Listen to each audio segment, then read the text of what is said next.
Hello students, I hope you all are safe at your home.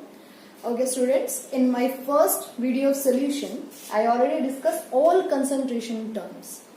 Temperature dependent or temperature independent. That is weight by mass या जो भी आपका mass percentage, volume percentage, ppm and molality, normality. In my second video, I discussed Henry's law. Henry's law से पहले आपको पता होना चाहिए कि कौन किस किस टाइप के सॉल्यूशंस बनते हैं हमारे पास. सॉलिड सॉल्यूशंस होते हैं, लिक्विड होते हैं और गैसेस सॉल्यूशंस होते हैं.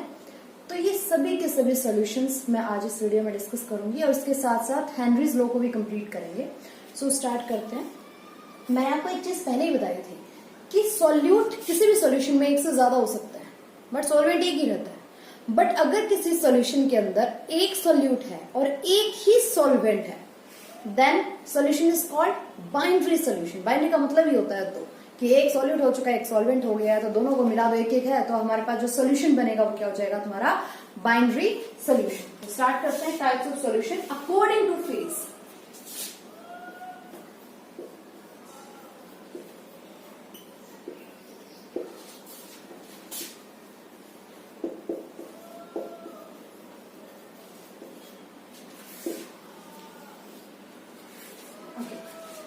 एक हमारे पास होता है किसी भी चीज के अंदर सॉल्यूट, एक है हमारे पास सॉल्वेंट, और फिर इन दोनों को अगर हम मिलाते हैं तो हमारे पास क्या बनता है, सॉल्यूशन.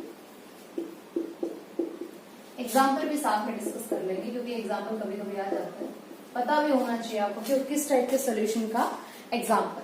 तो चलो फर्स्ट अगर मैं सॉल्यूट की बात करती हूँ, सॉल्वेंट की बात करती हूँ, तो पहला सॉल्वेंट हम लेते हैं सॉलिड,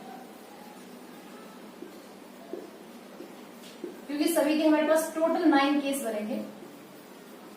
अगर मेरे पास सॉल्वेंट है सॉलिड, तो फर्स्ट अगर मैं सॉल्यूट ले लेती हूँ, सॉलिड ही सॉल्यूट ले लेती हूँ, तो मेरे पास सॉल्यूशन कैसा बनेगा. पता होना चाहिए कि सॉल्यूशन वही बनता है जो हमारे पास सॉल्वेंट होता है, क्योंकि सॉल्वेंट लार्ज क्वांटिटी में होता है, सॉल्यूट कम क्वांटिटी में होता है. तो अगर मेरे पास सॉल्वेंट सॉलिड है तो सॉल्यूशन कैसा बनेगा, सॉलिड ही बनेगा.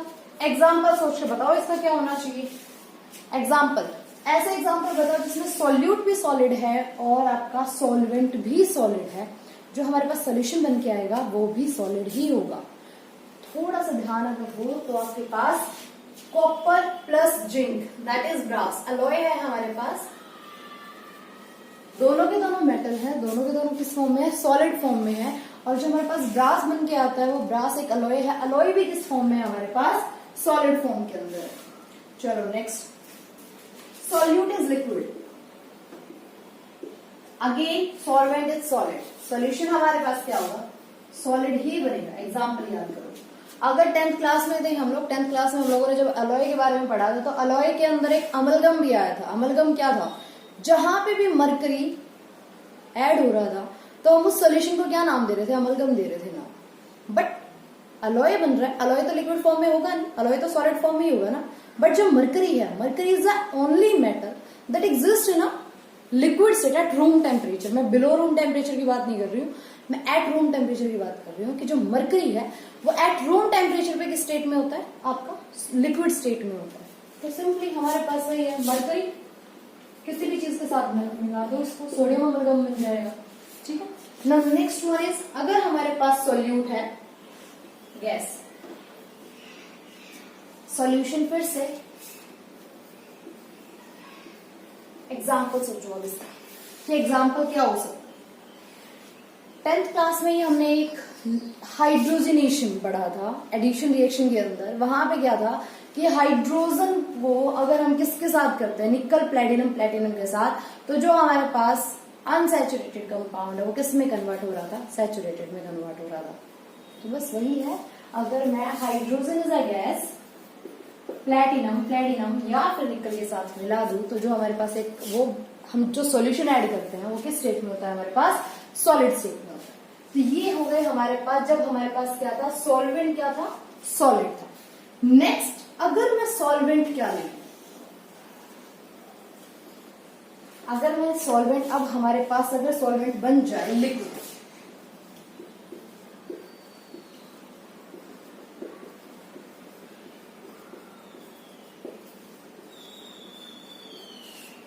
चलो, अगर हमारा फर्स्ट ही क्या हो जाए, सॉल्यूट अगर मैं ले लूं, अब यहाँ पे सॉलिड पहले लिख ही लेते हैं, सॉलिड, लिक्विड और गैस। सीक्वेंस हमारा यही रहने वाला है। सॉल्यूशन आपको पता ही है क्या होगा, जो हमारा सॉल्वेंट होता है वही हमारा क्या हो जाएगा, सॉल्यूशन। बाद में हम सोचते हैं कि एग्जाम्पल क्या बनेंगे। सोचो अब इनके एग्जाम्पल। ऐसा कोई सॉल्यूशन जो लिक्विड स्टेट में है बट सॉल्यूट उसके अंदर सॉलिड है और सॉल्वेंट क्या है, लिक्विड। घर में यूज करते हो, गर्मी आने के बाद शुगर प्लस वाटर ले लो, NaCl प्लस वाटर ले लो, कुछ भी ले लो, नमक को पानी में ऐड कर दो, नमक क्या है, सॉलिड है, पानी क्या है, लिक्विड है। सॉल्यूशन जो बन के आएगा वो क्या होगा हमारे पास, लिक्विड स्टेट में ही होगा। नेक्स्ट है हमारे पास लिक्विड प्लस लिक्विड, कुछ भी ले लो। अब हमारे पास ये भी अल्कोहल प्लस वाटर ले लो, इथेनॉल प्लस वाटर ले लो, कुछ भी ले लो, अल्कोहल प्लस वाटर। एग्जाम्पल तुम्हारे साथ ही होते हैं, बस उनको याद करने की थोड़ी जरूरत होती है। नाउ नेक्स्ट, माइंड पे थोड़ा जोर डालो, पता चल जाएगा। गैस और लिक्विड क्या होगा कि एक गैस है सॉल्यूट, सॉल्वेंट क्या है, लिक्विड। कोल्ड ड्रिंक्स पीते हैं, कोल्ड ड्रिंक्स के अंदर होता क्या है, कार्बन डाइऑक्साइड होती है, पानी होता है। तो कार्बन डाइऑक्साइड क्या है हमारे पास, solute, that is gas. Water क्या है, लिक्विड। किसके अंदर यूज हो रहा है इसका, सॉफ्ट ड्रिंक्स के अंदर, कोल्ड ड्रिंक्स के अंदर। ये थे हमारे पास एग्जाम्पल। लास्ट वन हमारे पास रह गया है गैस सॉल्वेंट। चलो, now next one is solvent है अब हमारे पास गैस। तीनों ही केस में तो हमें ऑब्वियसली पता है जो सॉल्वेंट होगा वही सॉल्यूशन बनेगा। तो सॉल्यूशन तीनों केस में क्या बनने वाला है, गैस ही बनने वाला है, गैस से सॉल्यूशन बनने वाला है। सॉल्यूट हमने वही सीक्वेंस रखा, सॉलिड, लिक्विड एंड गैस। चलो, फर्स्ट क्या है हमारे पास ऐसा सॉल्यूट कि जो सॉलिड होगा, और हमारे पास सॉल्वेंट है गैस, और सॉल्यूशन क्या होगा, गैस ही बनेगा।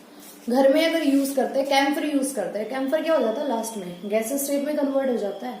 तो वो जो कैम्फर है वो किसकी प्रेजेंस में गैसेस स्टेट में कन्वर्ट हुआ है, नाइट्रोजन की प्रेजेंस में। तो example is camphor plus nitrogen. Now next one is liquid gas. Humidity, humidity क्या है, जो आपकी आ जाती है, जैसे आजकल आ रखी है, अभी बारिश का मौसम हो रखा है, बट क्या है, जो हमारी ना तो हवा चल रही है, तो वो क्या हो रखी है, एक नमी सी जो बोलते हैं वो आ रखी है, तो उसको हम क्या बोलते हैं, ह्यूमिडिटी। एग्जाम्पल ह्यूमिडिटी किसका है, लिक्विड प्लस गैस का, ऑक्सीजन प्लस वाटर। अगर नॉर्मली बात करें एयर प्लस वाटर, एयर के अंदर सारी गैसेज है हमारे पास, और लिक्विड क्या है, लिक्विड वाटर। जब वही है उसी की वजह से क्या होती है, ह्यूमिडिटी आ जाती है। Next one is gas, gas gas, simple सी चीज, air. Air is a gas. Air is a solution of gases, nitrogen, oxygen, hydrogen, carbon dioxide, सभी के सभी क्या है, गैसेज हैं। गैसेज ही सॉल्यूट है, गैसेज ही सॉल्वेंट है, सॉल्यूशन भी तुम्हारा क्या बन रहा है, गैसेज ही है। Example is air. Okay, now next one, ये थे हमारे पास 9 टाइप्स के सॉल्यूशन जो आपके अकॉर्डिंग टू फेज थे। इनमें से जो मोस्ट इंपॉर्टेंट है वो है आपका लिक्विड सॉल्यूशंस, जो हमारी फॉर्मेशन हो रही है, सॉलिड इनटू लिक्विड और गैस इनटू लिक्विड, जो आपके क्लास 12th के टॉपिक में है। चलो, नेक्स्ट जो टॉपिक हमारे पास है वो है हेनरी लॉ। स्टार्ट करने से पहले जो आपको पता होना चाहिए, that is solubility of gas solute in liquid solvent. मैंने अभी भी बोला था कि 2 चीज इंपॉर्टेंट है जिनसे रिलेटेड आपका चैप्टर नंबर 2 क्लास 12th में डिस्कस करने वाले सॉल्यूशन में। गैस की सॉल्युबिलिटी चेक करनी है आपको लिक्विड में, कि जो आपका गैस है वो लिक्विड में टेम्परेचर के इंक्रीज करने से या डिक्रीज करने से, सोलवेंट वगैरह अगर हम कोई और यूज करें, या फिर अगर हमारा प्रेशर वगैरह हो, तो उनसे क्या इफेक्ट पड़ता है, ये सब चीजें अगर हमें पता हो, इसके बाद ही हम क्या कर सकते हैं, अपना हेनरी लॉ कर सकते हैं। Okay, now next one is solubility of gas solute in liquid solvent. कौन कौन से फैक्टर है जो इफेक्ट करेंगे, तो फर्स्ट है हमारे पास नेचर ऑफ गैस।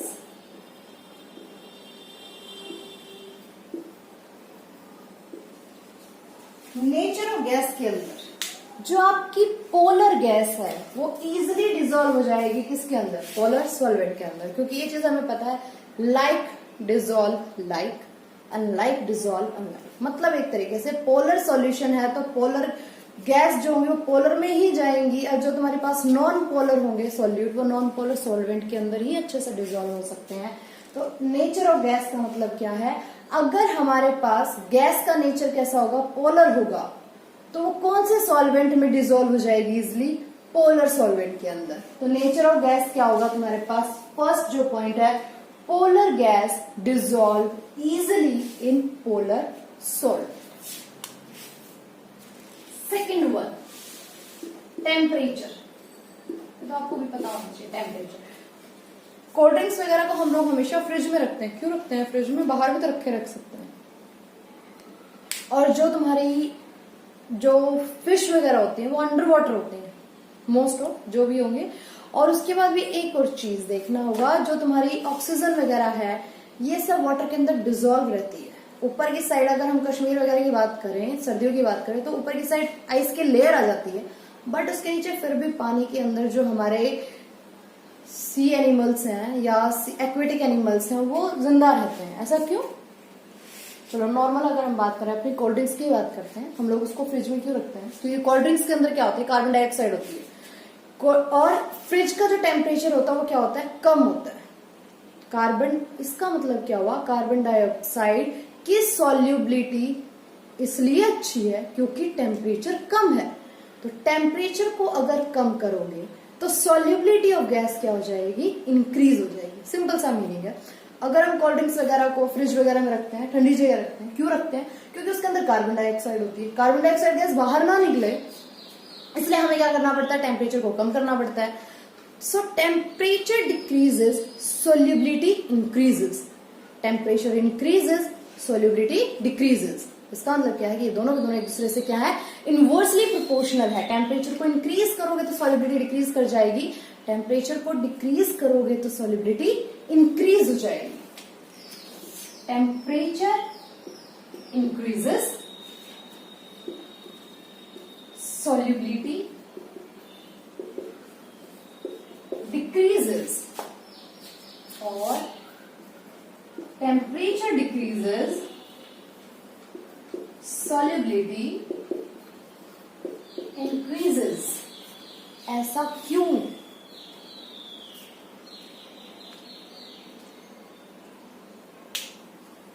क्यों टेम्परेचर कम होना चाहिए सॉल्युबिलिटी इंक्रीज करने के लिए, थोड़ा सोचो।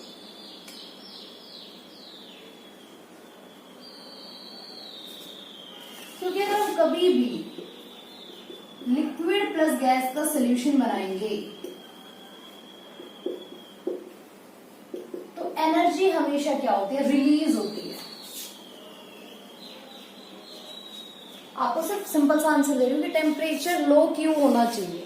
मैंने तो आपको सिंपली बता दिया एक रीजन के साथ कि गैसेस की सॉल्युबिलिटी अगर अच्छी हो वो क्यों होगी, अगर हम टेम्परेचर कम कर देंगे तो।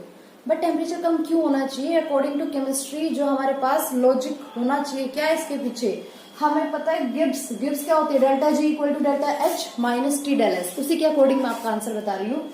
लिक्विड अगर गैस का सोल्यूशन अगर हम बनाते हैं तो हमारे पास क्या होती है, एनर्जी रिलीज होती है। अगर कहीं पे भी एनर्जी रिलीज होगी तो उसके लिए डेल्टा एच की वैल्यू क्या होती है, नेगेटिव। एनर्जी रिलीज हो रही है, डेल्टा एच की वैल्यू होगी नेगेटिव। सो प्रोसेस कौन सा है, ये एक्सोथर्मिक प्रोसेस है। वो जहां पे भी एनर्जी रिलीज हो रही है प्रोसेस इज एक्सोथर्मिक। एक्सोथर्मिक के लिए क्या हो रहा है, डेल्टा एच वैल्यू नेगेटिव, और यहां पे डेल्टा एस की भी वैल्यू क्या होनी चाहिए, नेगेटिव होनी चाहिए।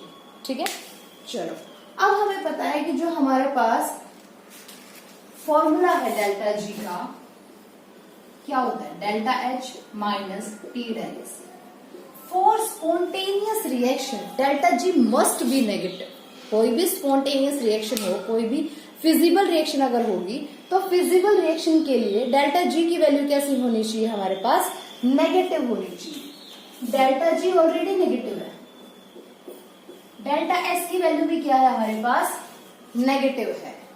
अगर मैं टी की वैल्यू ज्यादा कर दूंगी तो हमारे पास ओवरऑल माइनस माइनस क्या हो जाएगा प्लस, ओवरऑल डेल्टा जी की वैल्यू क्या आ जाएगी पॉजिटिव। तो रिएक्शन जो होगी हमारे पास वो स्पॉन्टेनियस नहीं होगी। तो इसलिए हमें क्या करना पड़ता है, अगर मैं यहाँ पे टेम्परेचर को ही कम कर दूं, अगर टेम्परेचर कम है नेगेटिव नेगेटिव क्या हो जाएगा, नेगेटिव ही तो रहेगा। देयरफॉर टेम्परेचर शुड बी लो। क्यों लो होना चाहिए, बिकॉज डेल्टा जी की वैल्यू नेगेटिव करने के लिए, डेल्टा जी अगर नेगेटिव है so your process will be spontaneous.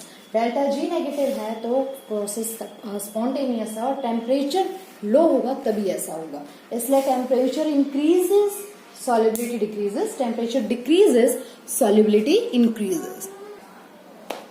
Okay, now next third point is pressure. अगर कभी भी कोल्ड ड्रिंक की बोतल को हम ओपन करते हैं ना तो एक साउंड आती है। क्यों? क्योंकि अगर आप प्रेशर को इंक्रीज करोगे ना तो सॉल्युबिलिटी भी क्या हो जाएगी, इंक्रीज हो जाएगी। कैसे? सिलेंडर वगैरह के अंदर हम क्या करते हैं, गैसेस वगैरह को फिल करते हैं और उसके अंदर जब भी हम ऐसे चेक करते हैं तो किसकी आती है, एक लिक्विड की तरह हमें लगता है कि उसके अंदर, सिलेंडर के अंदर कोई लिक्विड फिल है। कोई भी गैस होगी वो एक प्रेशर के साथ फिल की जाती है किसी भी चीज के अंदर। क्यों? ताकि उसके जो पार्टिकल्स हैं वो एक दूसरे के पास आ जाएं और उसकी सॉल्युबिलिटी क्या हो जाए, इंक्रीज हो जाए। ये तीन फैक्टर थे आपके पास। पहला मैंने आपको बताया nature of gas, polar gas dissolve in polar solvent. Next में मैंने आपको बताया temperature, temperature is inversely proportional to solubility. Next one is pressure, pressure increases, solubility also increases. Okay? Now, अब इन सब फैक्टर्स को ध्यान में रखते हुए हमारे पास आता है हेनरीज लॉ। ये जो हेनरीज लॉ है ये है क्या, किसके बारे में बात करता है? ये बात करता है पार्शियल प्रेशर के बारे में। कि किसी भी गैस के ऊपर अगर हम लिक्विड सरफेस के ऊपर किसी भी गैस पे पार्शियल प्रेशर अप्लाई करते हैं तो वो डायरेक्टली प्रोपोर्शनल होता है उसके मोल फ्रैक्शन।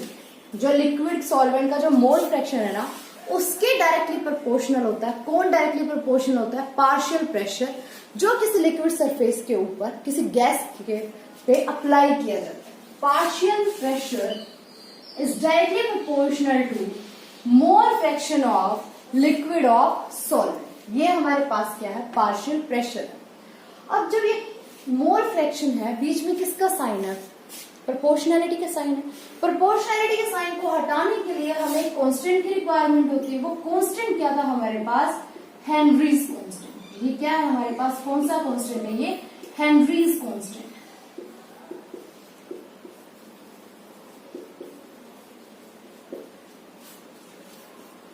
अगर हम बात करें कि जो आपका मोल फ्रैक्शन है वो है क्या, यहाँ पे मोल फ्रैक्शन एक तरीके से आपका सॉल्युबिलिटी के डायरेक्टली प्रोपोर्शनल है। मोल फ्रैक्शन किसको कर रहा है, आपका सॉल्युबिलिटी को रिप्रेजेंट कर रहा है। यहाँ पे जो आपका मोल फ्रैक्शन है, partial pressure is directly proportional to solubility.